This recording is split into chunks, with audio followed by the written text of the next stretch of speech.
What's up mga kakoders? Bali ngayon may share nga pala akong website. So, ito yon.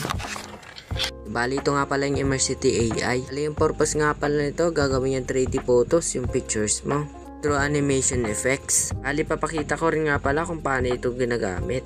So, ang una mo nga palang gagawin dito, i-visit mo yung Immersity AI na website and mag-sign in ka dito. So, after mo makapag-sign in, pwede mo na i-drag and drop dito yung image mo. So, maganda rin na high resolution yung image natin.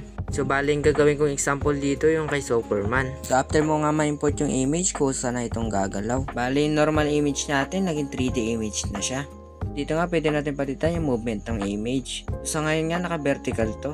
Try natin palitan ng horizontal. Bali, yung movement ng image natin, pa-horizontal naman. Bali, marami nga sila ditong motion style.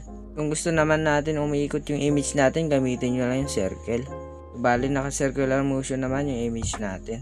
Meron sila ditong perspective. Then next naman, meron din sila ditong zoom. Then napakarami rin talaga motion style dito. So check nyo na lang.